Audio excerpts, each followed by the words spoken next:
The world is a pretty scary place these days. We could stand up here and I could ask you for all the chaos or disruptions that you're experiencing now. We've got a couple of wars going on. We've got a catastrophic climate crisis hitting us, on and on and on. What I'd like to do, and so it would be easy to start this session by talking about all these different things that we are waving our arms and trying to get our hands on. But I actually want to take a step back and contextualize all of those disruptors. And so I'm going to start with these five. Well, actually, it'll only be five. Otherwise, this would be a 3-hour lecture. And so I want to talk about these five, and then I'm going to move into how we deal with them in the enterprise themselves. And the first one is deglobalization. And for 20 years, 25 years, we have been pushing to embrace globalization. And there's now a huge pushback from that, and we're starting to walk that back. We certainly are now, countries are understanding and appreciating the importance of supply chains to delivering goods to their citizens, and certainly since COVID, that has become a really key piece for countries just to think legislatively and more strategically. Got too excited there. Labor 2.0, we are now in a labor change, both generationally and expectations. And what is expected from younger generations is different than older generations. Then, of course, we have regulatory changes. Some are good. What happens in the EU is great, and China's doing some great things. And what we do in the US is moving backwards. We seem to be proud of that fact. So we'll get into that. And then, of course, the AI flex. And I'm going to ask you to hold two oppositional thoughts on AI. It is absolutely overhyped, and people are talking about it ad nauseum. And I just can't open up LinkedIn these days anymore because it's just like dreadful. But on the other hand, it is real, it is legitimate, and it is changing the world we live in. So if you take nothing else away, understand that both can be true, and I would argue both are true.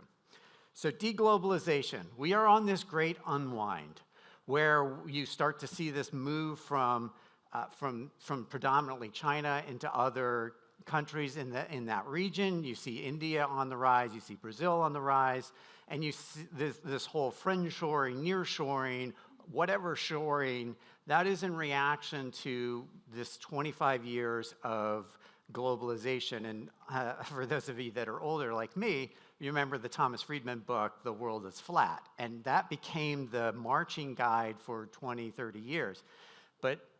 And while that had some benefits, it also made a very insecure way of operating supply chains. And we've learned that time and time again, because every time a ship gets stuck in a canal, there's attacks on shipping, et cetera, we understand the pain. And I think when historians look back at Brexit, and so when I'm talking in 30, 40, 50 years, I think one of the points that they will come to understand of the difficulties, if not failures, of Brexit was a lack of appreciation of the supply chain issues that it would cause. That's a hypothesis, but watch that over the coming years. There's already a lot of regret, but that stems from this ability to not be part of this broader world. That was not a political comment, by the way. Although I was joking with my driver on the way in, and he's like, "You said it, not me." So, but geopolitics certainly have driven this, and a large push on nationalism, populism, and while that sort of ebbs and flows, it makes it really hard to run a business, much less a supply chain in these worlds. And for multinationals, which most of you are associated with directly or indirectly, it's really hard. And this idea that we would be one multinational in a particular region and then sell to every region is being rethought. It has to be rethought because the world has changed. Now, national supply chain prioritization. Just to set the context for this, the Russia Federation right now is learning a very painful lesson about supply chain logistics. And if you look closely, there will be a lot of lessons learned. They're learning the same thing that Napoleon learned the hard way, Nazi Germany learned the hard way, is that it's difficult to do extended, far-flung operations without really good logistics networks. And so what's happened is you started to, and traditional logic of concentrating a bunch of logistics centers, hub and spoke like we do in the business world, makes you very susceptible to attacks, and it becomes a very inviting target. And so understanding supply chains as a strategic national objective is all the think tanks are really looking at this issue of understanding that. So that means policy will continue to change in how every country views their supply chain, which is a dramatic change. Again, supply chain has been this sort of off to the side thing, but it's come to national prominence. And we saw it during COVID, but more and more we see this, and especially when we talk about what's happening with the Red Sea and the Houthi attacks on commercial shipping. And we're getting a lot of us are getting a geography lesson in how goods move or don't move. So it's important, but it certainly is a strategic national priority for everybody. All right. Labor force 2.0. Now, this is hard to quantify. I will say in the US, we certainly, well, first off, we have a generational change. There's no doubt about this, and I'll have a chart on in a second. But understand that the objectives of the younger generation are not the same. You see this in China with the lay flat syndrome, or phenomenon, that's what I'm looking for, is where the certain generation is not interested in working as hard as their parents. We see that certainly in the US, and just this generational change of what are we chasing? What are we chasing? I was having breakfast with somebody this morning, and are we chasing hedonism? Are we chasing the ability to fly on private jets? And I am, by the way, but I will never get there. But one of the at the World Economic Forum every year, it's not a surprise that you have all these luminaries and rich people flying to Davos in private jets, and they're the most polluting way of getting there. So there's this disconnect. And the younger generation sees that, even though the older generation doesn't quite want to do that. And in the US, we're having a reconciliation around labor movements, where there's been very, very anti-union, and we're starting to see those changes. And I would just say, and I'll keep reinforcing this, if you're over 40, this is not about you anymore, and you have to change that mindset. This is not, and I'm not being a generational determinist, and I'm not poking at you. You're not wrong. I'm old. But this is not about us anymore. This is about facilitating the next generation. So why do I say that? So this is the US, but this is baby boomers in the US are exiting the workforce very fast. Now this matters because they have held these positions of middle management, senior leadership, executives, and they are exiting fast. Now, Gen Xers, we've kind of come across, I'm, of course, a Gen Xer, and we've come across and we've plateaued. And we'll be there for a few more years, or a lot more years, depending on the state of the US economy. But we have kind of hit our plateau. And millennials have kind of right behind us, and that's good. Like, millennials, we're just kind of there. And over time, of course, the millennials will probably spike up a little bit. But Gen Z is now in the workforce. They're bypassing boomers in the workforce. And Gen Z is wildly different, and I'll prove that to you in a moment. So they are wildly different. So when we talk about systems design, when we talk about experience, there's no better way to tell your people that are under 40 that you hate them by giving them an SAP interface. And I showed an example last year, but nobody goes to work looking to and enjoying SAP. And those of us over 40, we just accept it because that was kind of the way it is, and we've become acculturated. If you're under 40, you look at SAP or Oracle and you think, WTF, like this is not okay. All right. I didn't intend to use that word, but. All right. So regulatory changes. The EU does a great job, as I said. You're trying to tackle climate change, data privacy, AI regulation. Unfortunately, in the US, which is a big player in this, we have gone backwards. In most business contexts, you can no longer talk about DEI because you don't know who around the room of executives, or doesn't matter, you don't know. It's become a political situation, and if you bring it up, you're likely, the odds are you'll get at least 30% of that room that thinks it's garbage, that it's just a political woke, if you will, whatever. And I'm not saying it's good or bad, but the data suggests that DEI is good, but in some states, it's actually outlawed to have DEI.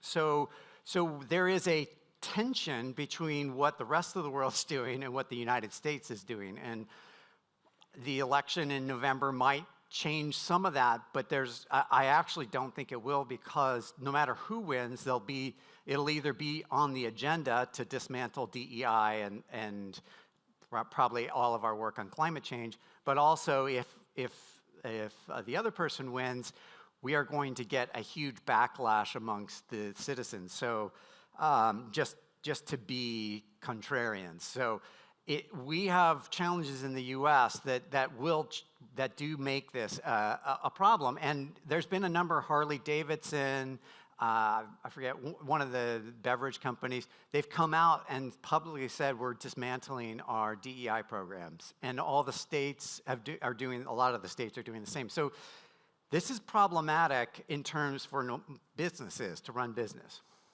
All right, then we have the AI flex. And it is real, and it is also overhyped. And both can be true, both are true, but it is changing procurement and supply chain.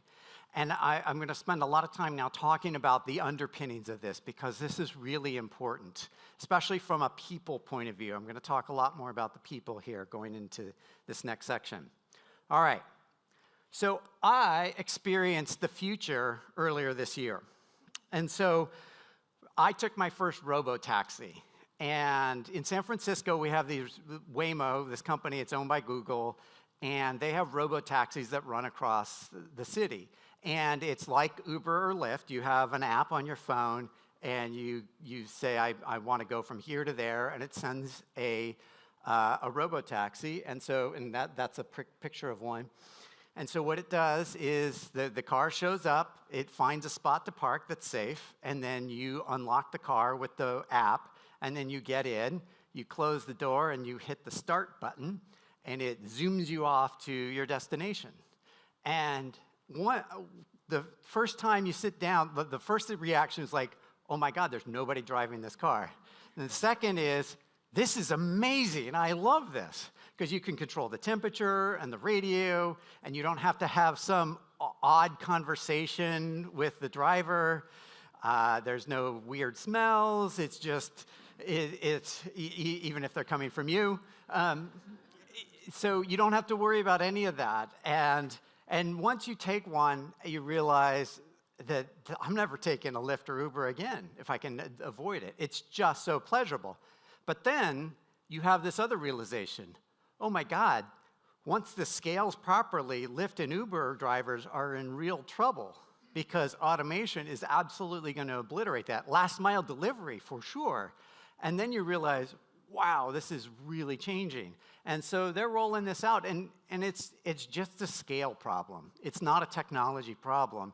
And so when you start to have these in all the cities, this is going to really take off and change the economy. And it will certainly obliterate parts of the gig economy. And I don't think that can be understated. And it's really important that we understand this. All right. Now, there is a lot of hype. So there is a lot of hype. But there's a reason there's a lot of hype is because there's a lot of money.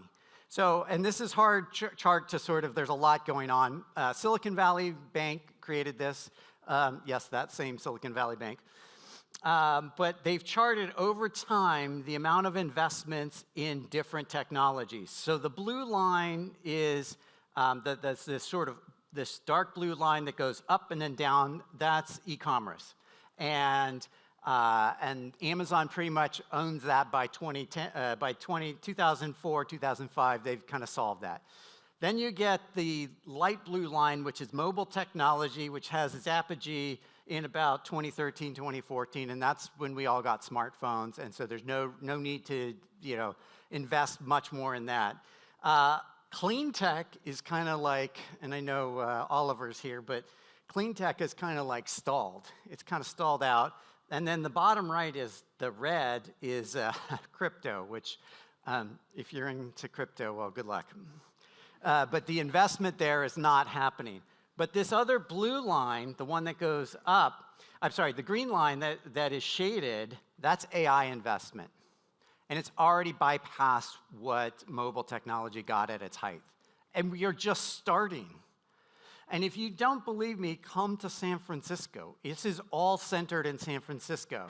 You can take a robo-taxi and you can see, like you go to a coffee shop, people are talking about their AI startups. You can just overhear it.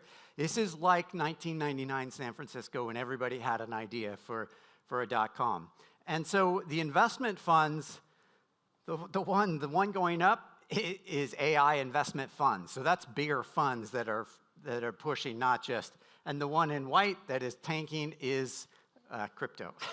So this is real, and it's real because there's money going into it.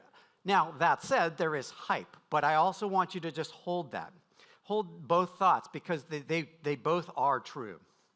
All right, so we're on the quest to understand how this AI technology changes our day-to-day living. And so yesterday, yesterday was Sunday. And I woke up and I had a 2 o'clock nonstop flight from San Francisco to Amsterdam. I thought, this is great. I'm just gonna chill out, get there, and no problem.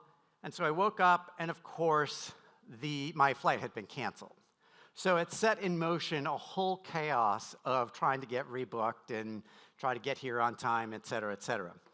And underpinning all of those interactions I had with the United agent and the this and the that were largely autonomously driven. And a lot of the communication was autonomous, and it was intelligence. And there was all these algorithms working to underpin what happened yesterday.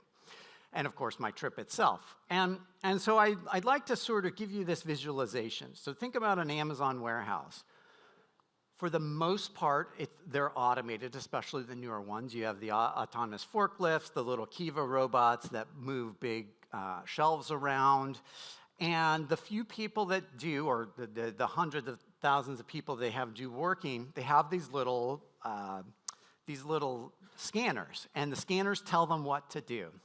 So the managers that manage a group on the floor or a section or even the whole facility, the managers, their job is not to tell the people what to do.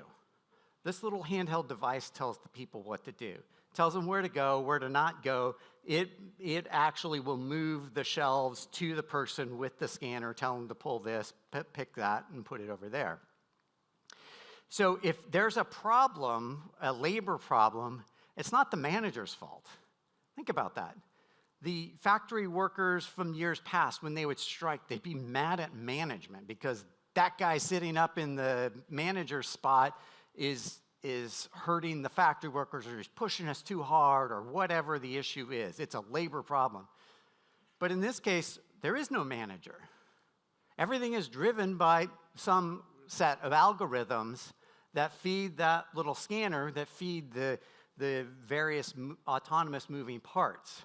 So now warehouses are becoming, as they become automated, there is a change in how we think about the labor and how they work. So if you have a grievance, who's your grievance at? Not the manager, but certainly the algorithm. But who's creating the algorithm? It's in some cases, it's mathematical. And we should be able to do X and Y in this amount of time, and we're going to track it. And this is a fundamental change in how we think about the labor force. It's going to be largely algorithmically driven. So that's a good segue, so we're going to start talking about people now. Because when I say that, it's like, well, what's that mean? Well, that's a good question, so let's delve into that. So I took a 2-month sabbatical this summer to start work on my next book. And I had big plans. I was going to write every day, and I was going to get to a certain level because I have to have a prospectus done in 2 weeks because I'm meeting a key person in 2 weeks. So I'm going to spend all summer, and so that was the plan, right? Get really far in my new book. Well, what I actually did was watched 104 hours of YouTube and 87 hours of TikTok.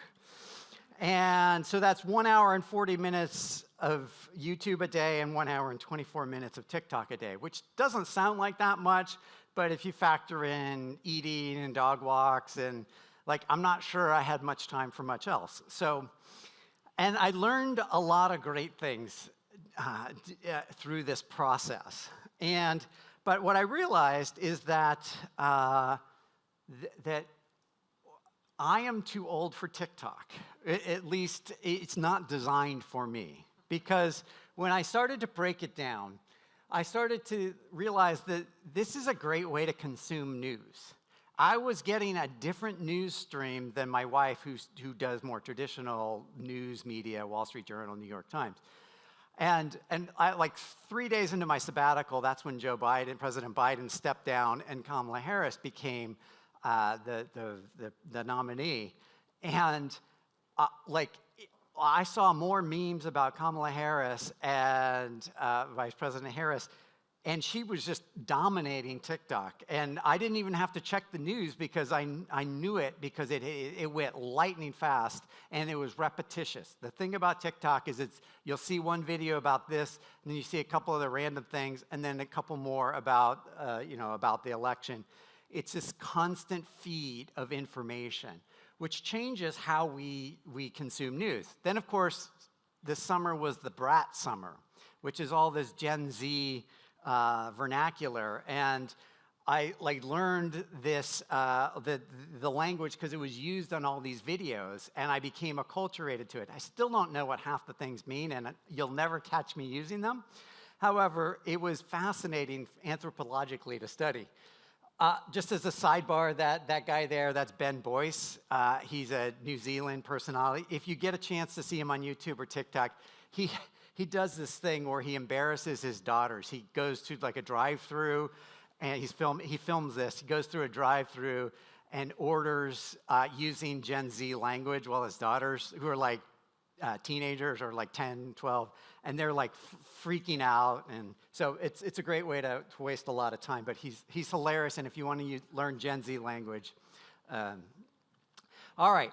This is a cultural touchstone. One of the things in Vice President Harris and her TikToks, one of the things she became popular, she actually won TikTok in the summer because there were all these great clips of her dancing and meeting people, doing fun things that nobody thought would actually turn into anything. And then all of a sudden, when she became the nominee, there were all these memes out there, and at least the ones I saw, very positive and fun, and it became a cultural touchstone.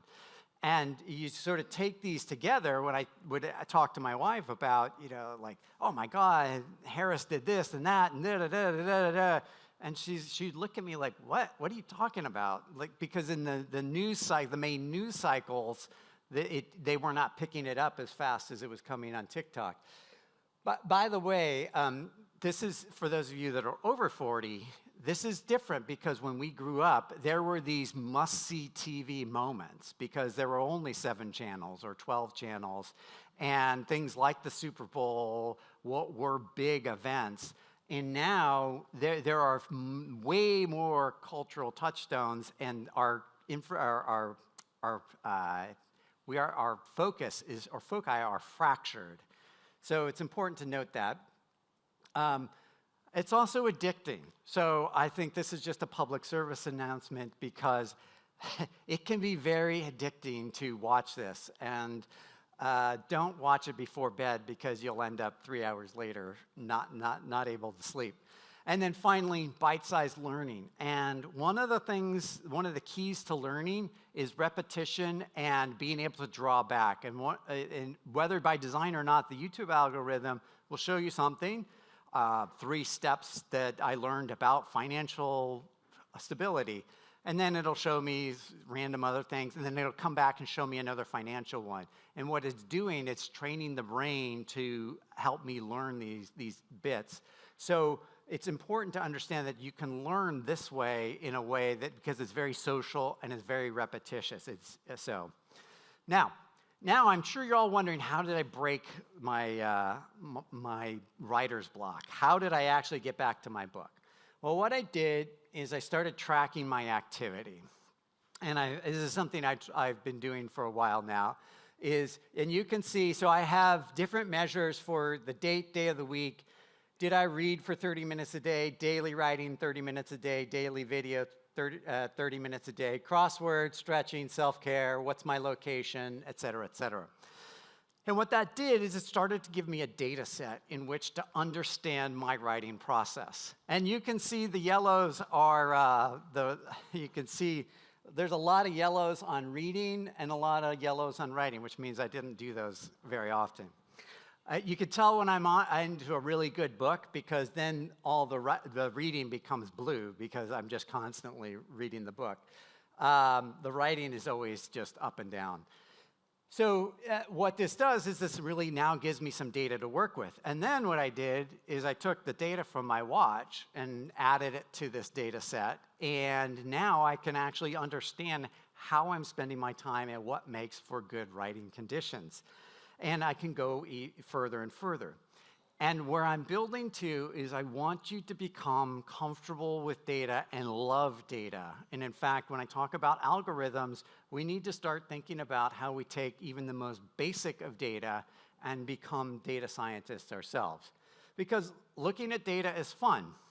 Now, I like to use this because there are a number of companies that I consult with that still don't have good spend visibility. And I don't know how, after 20 years, we can't have good spend visibility. Somebody laughed, so I won't put them on the spot. But, I mean, it's fun. Mark's here from J&J. I would love nothing more than to just spend the afternoon looking at their data set. I mean, this is my Amex bill. In the first half of this year, I spent $48,000 with United Airlines. That's pretty interesting. Actually, I should qualify that. Carney spent $48,000. I spent $18,000 with Delta Airlines. So just in 6 months, I spent that much. I mean, how interesting is that? What would J&J's data set look like, or whoever else is here? Kenview's here. Like, what's their data look like? It's fascinating. So why do we fear the data? It's fun. This should get us out of bed in the morning. And I would argue that one of the reasons is we get stuck in all these random blockers. Think about writing block. And so what I did is I've sort of deconstructed the data value chain. And I think this helps because this is important to what we're trying to achieve with supplier experience. Don't worry, we'll get back there. So we have data, and I just showed you data. Well, if I visualize the data, I have charts and graphs, and that tells me what's in the data, and that's great. But it hasn't told me anything about the business. So I spent $48,000 with United and $18,000 with Delta.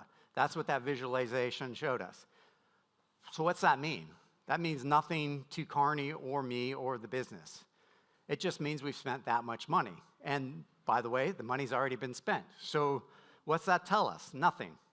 So if we started to do analysis, which is statistical modeling, and if we looked at a long enough data set of my travel history, we could understand what my purchasing habits are and where my hometown is, et cetera, et cetera.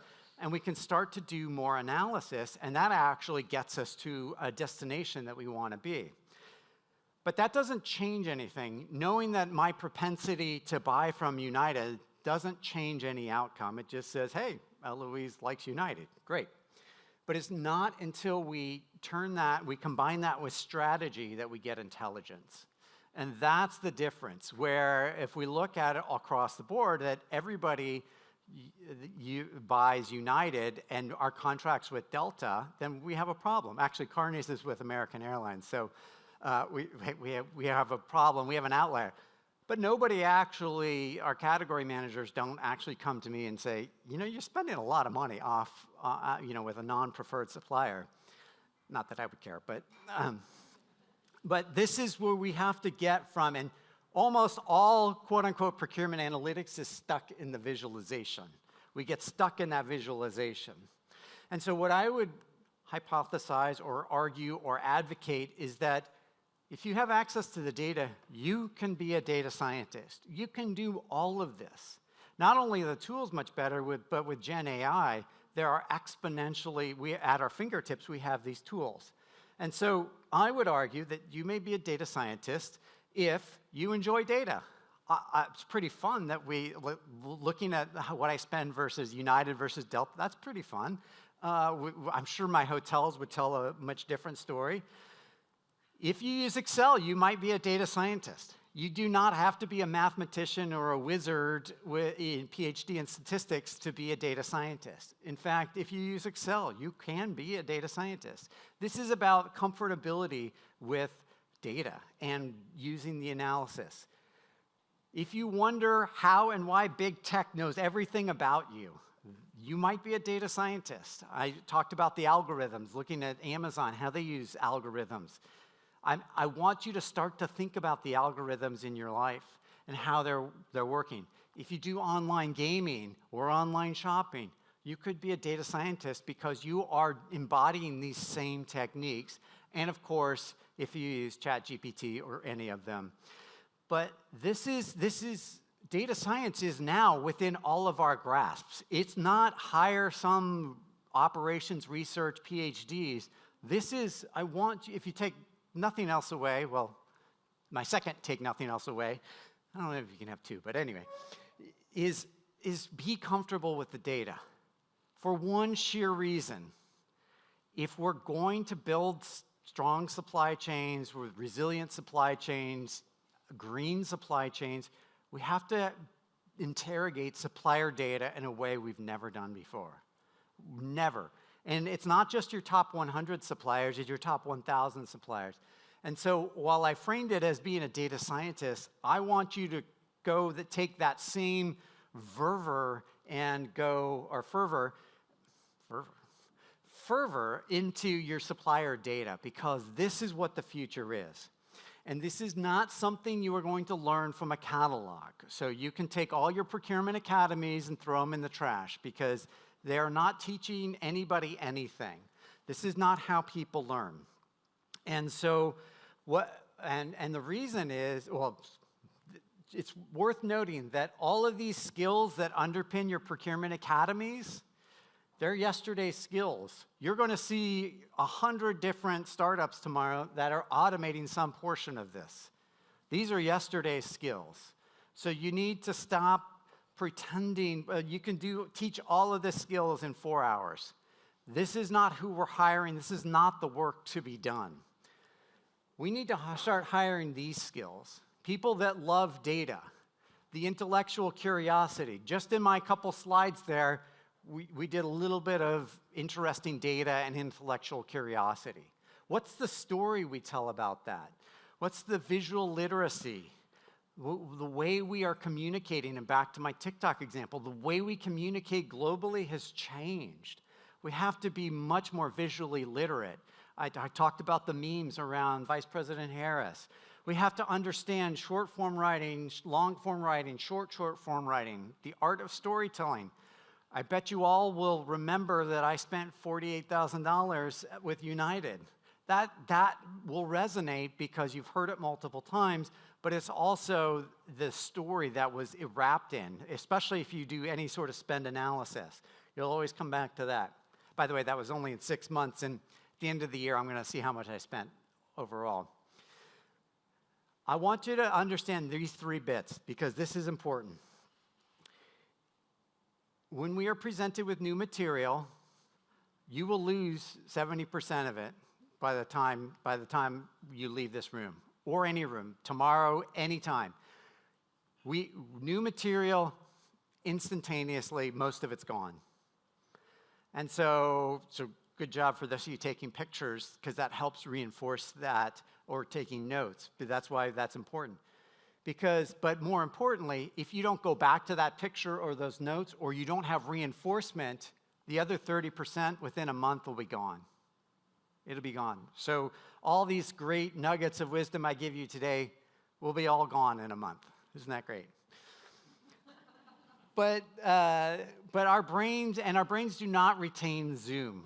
We are physiological beings. So being here in person, there is a connection that we are making. That's why in-person events feel so different. And we don't learn from Zoom's manuals or whatnot. All right, so to close out, I'm just going to pull it all together. The reality of the world we live in is chaotic. You cannot predefine it. Just like my flight yesterday, I thought I was going to roll out of bed and have a great day, and I had a chaotic day that made me fly to Seattle and then over to Amsterdam. And anyway, that's not the reality of the world we live in. So we cannot script that. And the problem that I have, and everybody that knows me knows that I have an issue with big source-to-pay providers, because they're built on this idea you can predefine everything. You can predefine almost nothing because of the chaos of the world that we live in. And I'll give you a good example, Netflix. If you have a Netflix account, I guarantee you it's different than my Netflix account. And it's not because it's got one for me and you and you and you and you. It's because it's an intelligent system that is learning. We seed it with some information, our zip code, our gender, whatever, and then it changes based on our habits. In fact, I would argue probably no two Netflix accounts are the same, because it's always changing.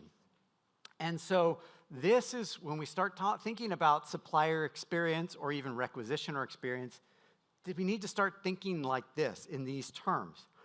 Now, most clients that I work with have processes that look like this. And if that looks painful and difficult, it is. It is exactly that. And you see that data goes from system to system. At one point, it gets cut and pasted manually, which drives me absolutely crazy. So you have all of these different movements. And the reason we do this, the reason consultants and systems integrators spend so much time doing this and costing you so much money, is because we've had to predefine these workflows and then hard code them into the system.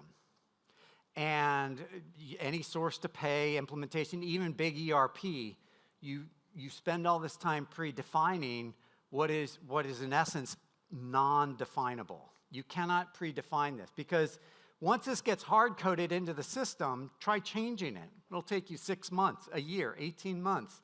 That's not the world we live in. We live in a world, think back to the Netflix. There is no hard-coded process. Netflix and you as the user work it out yourselves. And so what I'd ask you to do is think about system design and whatever systems you deploy as breaking this all up, and how do we set the start point, the end point, and the constraints. We can't have chaos, but we cannot predefine everything, because the moment you define something, the world changes, or the business changes, and we have to scrap it. So we need much more extendable systems and intelligent systems. So I'm going to leave you with some homework. I would like you to develop algorithmic literacy and understand how algorithms are changing your life or guiding your life or manipulating your life, and ask, what's the algorithm's motivation? What's its bias? How do I validate the output? Because it's one thing to identify it, but actually oftentimes this technology is still being developed, and so a lot of people can use that to game systems. And so I'd ask you to start asking these questions of the algorithms you encounter. Back to my wife again. She goes to Amazon or when she buys airline tickets, it drives her crazy that one day she'll find a price for X amount for this ticket, and the next day she'll look for that ticket, and it'll have gone up or down dramatically, not related to any, the number of tickets available. This dynamic pricing is driving her crazy. And so fix your data. This is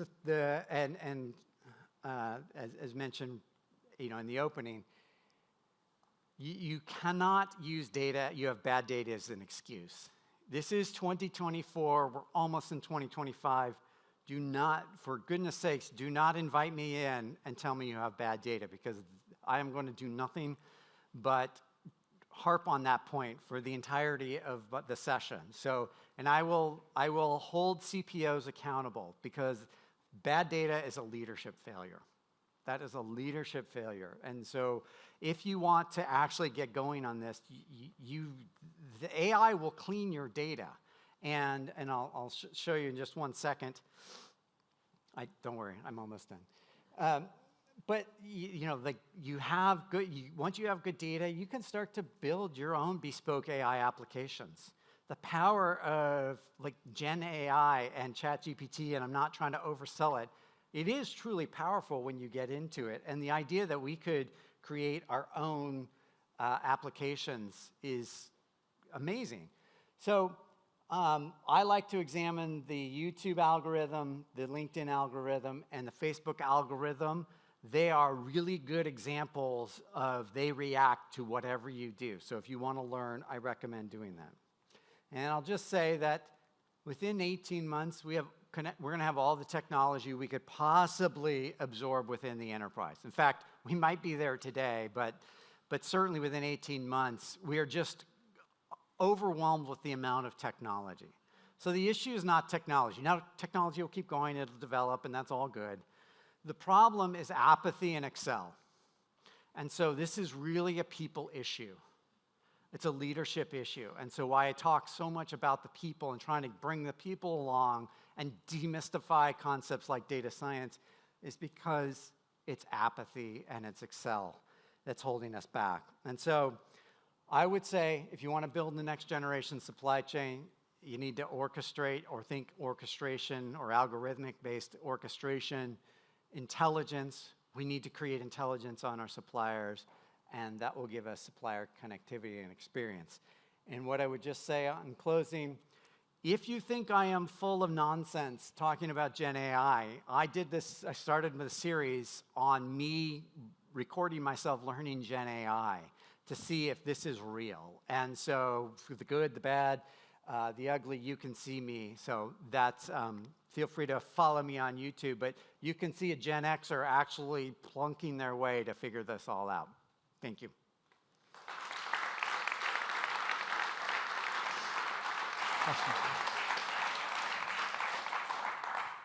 Amazing. Thank you ever so much, Elouise. I'm shocked to learn I'm a data scientist after all these years. So we absolutely have time for questions, probably about 10 minutes or so max. So please, if you have questions for Elouise, do say so. And this helps. This is a microphone, and I will throw it towards you. We got one in the back. One in the back. I saw. Okay, there's one. There. You ready? I do play rugby, so it's coming your way. Actually, I don't play rugby. What am I talking about? There you go. Oh, it works as well. Yeah. Yeah, I agree, as you know, Dr. Elouise, with a lot of what you say and a lot of your content. But one of the things that I wanted to ask about was specifically around bringing new generations of the workforce into the profession. How do we do that and make procurement and supply chain interesting when, number one, we don't really have degree courses in university campuses, and number two, just the descriptions that get churned out of jobs are just completely uninspiring. You know, if there was one tip I would give to anyone that's a recruiting manager, it would be don't let HR anywhere near your job descriptions and get a marketing person to write it. So how do you think we can address that challenge? Yeah, well, on one hand, we need university programs in procurement. We barely have them in supply chain. They're starting to mature, but we also need them in procurement. Sidebar, I was asked by Carney to come up with 10 ideas for the future for Carney. And I said one of them is we should sponsor a class or a program at a university to help develop procurement. They didn't like that idea, but that might hold water. But so it'll come eventually, much like it did for supply chain programs. How do we market it? I mean, the reason I use that Amex example is, and the United in 48,000, like, it is fascinating. I mean, wouldn't you want to know where these big companies spend their money? I mean, even if you're going to go be the CEO someday, like, this is, like, that, no better way to understand how a business operates than to look at where it spends its money. And so there's a big tech company, shall we say, in the Bay Area, there's a lot of them, but that has been all about driving revenue since its inception. And now the CEO has come to the realization, why am I spending all this money on X or Y or Z? And so he has now charged the CPO with getting a handle on all of this. And it'll be an exciting story once the CPO is sort of done. And I agree, get marketing people. There's almost nothing more dreadful than reading procurement job descriptions. And I read them. And whenever they get posted online, I read them. Because they're not advertising for tomorrow's skills. They're advertising yesterday's skills. And so if we go out there and talk about how are we going to do this category management, like, category management, I don't need to know that. There's tools, there's plenty of tools that can just guide me through the category management process. So it is, I will summarize by saying this is a branding issue. This is we need to start seeing ourselves as tall people, not short people, or big L table versus little L table, and we control this. This is our own to change. Did you want to pass it that way? Several mics on, but hopefully this one works. So we've got the unenviable task of following you in a second to talk about sustainability. So I'm always loved your work, and I'm intrigued about your thoughts on sustainability data and how procurement uses that, and whether there's anything that you think we should cover in our next panel. So I love sustainability information, but there is a general, it's in its nascent stages. And we can't agree on what the metrics are, and we had to come up with science-based target initiatives. So it's all over the map, and I think, again, it's just a maturity thing. And so we need that to mature. And then there's a question of, well, we've reduced our carbon footprint by 20% or 100%, but like, that's not really possible, and we're carbon neutral or whatever. So there's a lot of skepticism, and I think the one thing I would say is, how do you get past the skepticism? And we know we need to do it, or at least most of us know we need to do it, but that doesn't mean, like, a few naysayers can really derail the whole thing. And if certain political parties win in November in the US, we will absolutely 100% pull every bit away out of every clean sort of energy effort. So anyway, I'll try not to get political there, but the underpinning that is skepticism, and there really has to be a belief. Not I'm thumping you on the head to say you have to do it because you're bad and the environment needs it. So on one hand, get past the skepticism. The other is, I'll try to say this without embarrassing anybody. I did that, not a client, but anyway, a company. But if you show me a 100% recyclable bottle, and you want credit for that as sort of contributing to sustainability, I'm not giving you credit.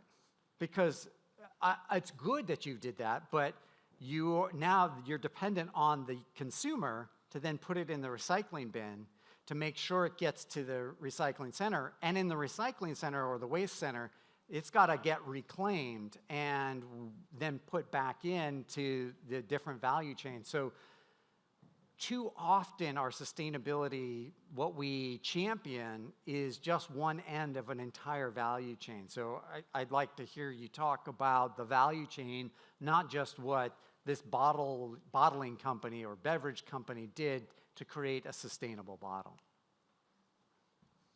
Okay. Any other questions? Oh, you let me off the Can't be hook done. easy. No?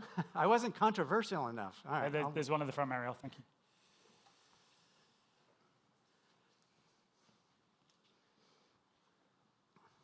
Hello. I'm not used to speak to micro. Thank you very much for the presentation. I was wondering, how do you recommend to address the supplier experience within an organization? Because today's organization is organized conventionally by procurement, supply chain, different departments. However, the supplier journey, supplier experience, I see it as more co-functional process that overcome all of these departments. So I was wondering, how do you recommend to address the supplier experience within an organization, and not to take in isolation with procurement, supply chain, and different departments? So how to get the suppliers to the different places, or?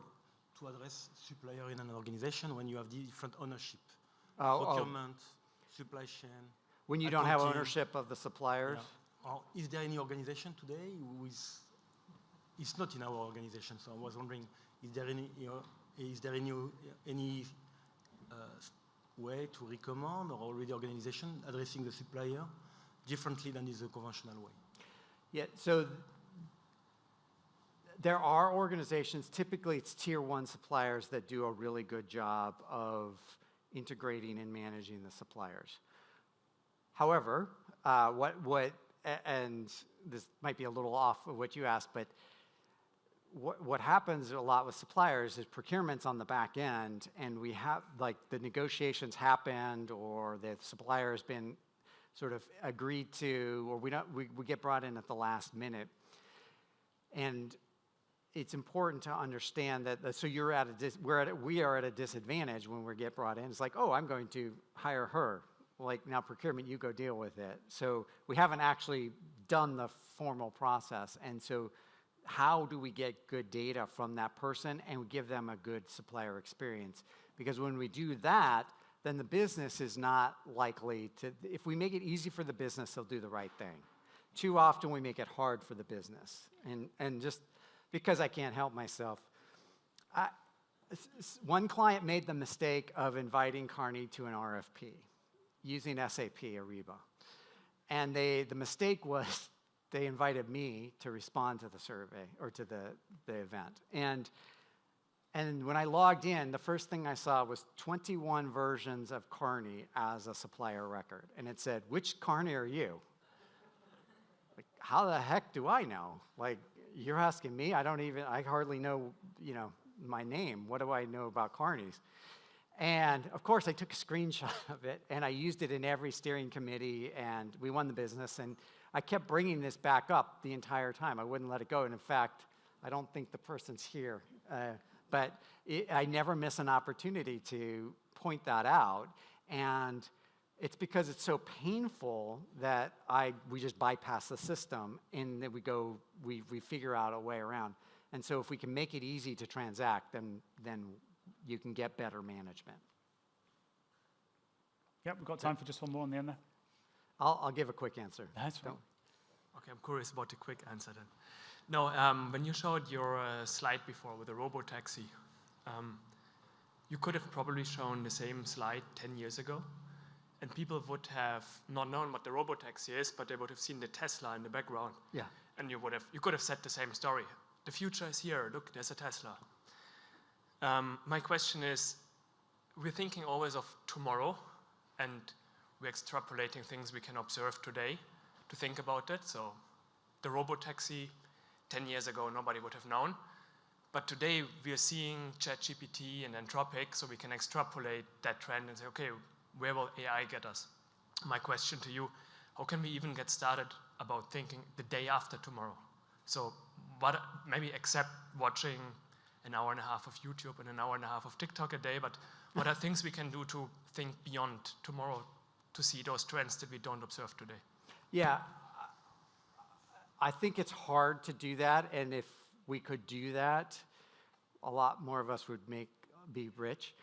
However, that doesn't mean we shouldn't try, but I'd also say there are things that we can't imagine today. So when Steve Jobs debuted the iPad, I was like, what a dumb product. Like, there is nobody wants this. I got this smartphone, the iPhone's great, I've got a laptop. Who needs an iPad? And now the iPad is my most used device, and I had no idea I wanted it. So that day after tomorrow, that is the person that is creative and innovative enough will come up and push that idea. What's important, though, is to understand that that you're right. There is a day after tomorrow, and I'm probably less concerned about that because I want to get everybody on the journey to tomorrow, not the day after tomorrow. But it's a fair point. And also that's why I started by talking about concepts like deglobalization and nationalization of supply chains, and et cetera, because those are more indicators of the day after tomorrow, but which is your question, not just tomorrow. Like we know there's going to be another war tomorrow. Hopefully not, but we know statistically there will be. But the day after that, I don't know what it'll be. So, but if you figure it out, you can make a lot of money. So, excellent. Thank you. I think we are done. Thank you very much, Elouise. Thank you.